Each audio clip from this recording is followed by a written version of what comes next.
But I think most profound, she is a woman of passion and compassion.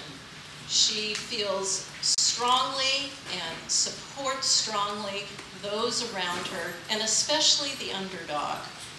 She's thoughtful and caring about what will help others fill their lives more fully. And we see this in so many aspects of what she's done, even on this UVM campus. When she was driving the night shift on the shuttle bus during exam week, she baked cookies to give out to the riders who were stressed and getting ready for exams. She reaches out to students, particularly international students who are very far from home and missing their families and trying to adjust to the new culture. Other students who are just trying to adjust to the crazy culture of a university. You all know what that means. She's also a tremendous storyteller and will weave stories about her own experiences traveling around the world, driving a cab in New York City, but is interested in the stories of others, and that's where her compassion and passion come in. So, if you haven't already met Margaret, I strongly encourage you to do so on a personal level. And now it's with great admiration and affection that I introduce you Margaret Jackson.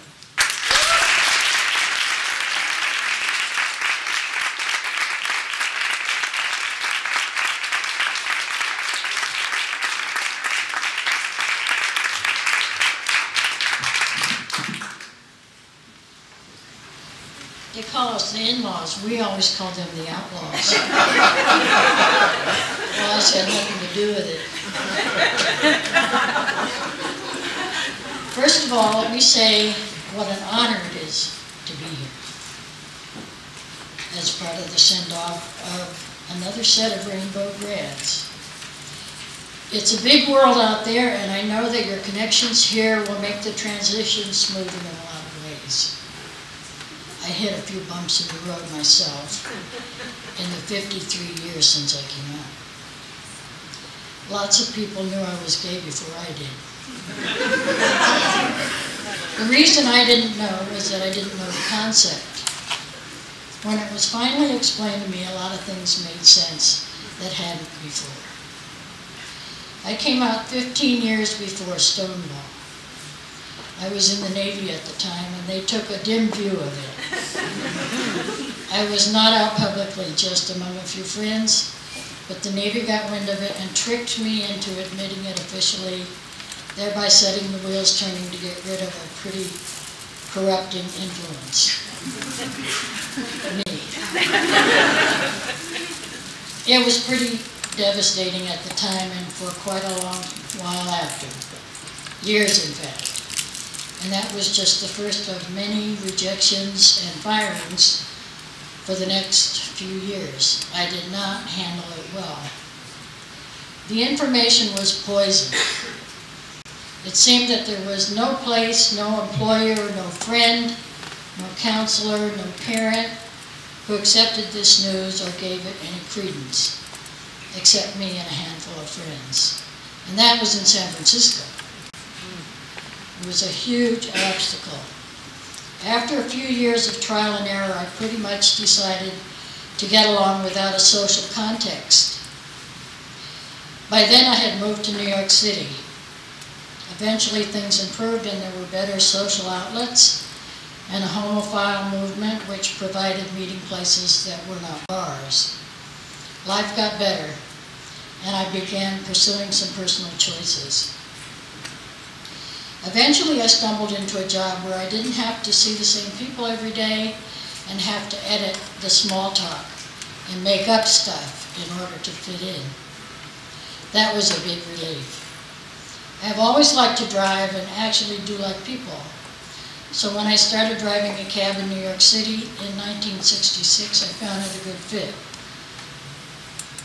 I think the qualifications for this are pretty similar to those for a video game. Eye-hand coordination and a modicum of brain power. Actually, I think traffic is the prototype for most video games. It was a good fit. That is, once I was hired. To get the job, I took my hack license and went out on my bicycle in the snow from taxi garage to taxi garage looking to get hired. Hiring was usually pretty casual in the taxi business at the time, unless you were a woman. Then it was excuses like, we have a woman already, or we don't have a ladies' room, or do you have a gun? Finally, I was hired. I started driving on weekends as a backup because my day job was coming to an end. Driving cab, I had the illusion of being my own boss, as all the choices were mine. What neighborhood to work in, what route to take, exploring different parts of the city, and cash in my pocket every day. Every day was a new adventure. Eventually, life improved a great deal, and I had settled down with a partner, and we had a daughter. Fast forward to Vermont. My partner and daughter had moved here in the summer of '86. I had planned to follow them and was getting the free press at the out-of-town newspaper stand trying to find a job here.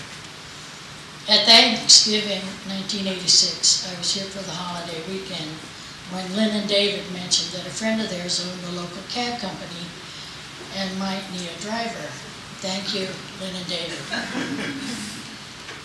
That phone call produced 2 part-time jobs. So on Thursday, December 11th, at 9:15 in the evening, I was in my Volkswagen bus, what else, going over the George Washington Bridge, arriving in Vermont at 3 a.m., ready to go to work at 8. By 1992, I was driving a bus for Burlington Parks and Rec. I was down by the lake waiting for a group when UVM's transportation manager had another bus nearby waiting for his group. He came over and introduced himself. He says I offered him half my sandwich. I don't think I did that. But he asked if I might like a part-time job at UVM in the fall. At the time, I had pieced together 3 or 4 part-time jobs to make ends meet and said that I would. That fall, I gave him a spreadsheet with my hours of availability marked on it and began driving the off-campus shuttle on Friday and Saturday nights. The following year, I became full-time. It was the first driving job I had where I would just drive around in circles all day long.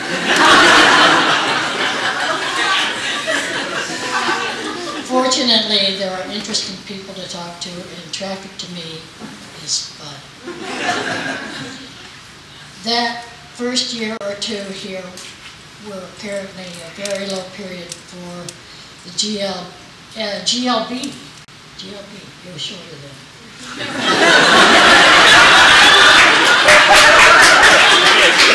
And I only knew of 1 or 2 members. It is great to see how it has grown and be so much more visible. I know that there are still a lot of people out there somewhere who are not yet connected and live in isolation without knowing where to get the information they need to be who they are in the world, without all the roadblocks many of us have faced. I remember years ago in San Francisco, I was working at a combination luncheonette and donut shop. I was the only employee. The owner said he was going to let me go and just get someone to work part-time, and that he didn't understand me. In self-preservation mode, I offered to take the part-time job. Ultimately, it worked out okay. Well, what the heck does selling donuts and making sandwiches have to do with lifestyle, anyway? What does any of this have to do with lifestyle? Thank you.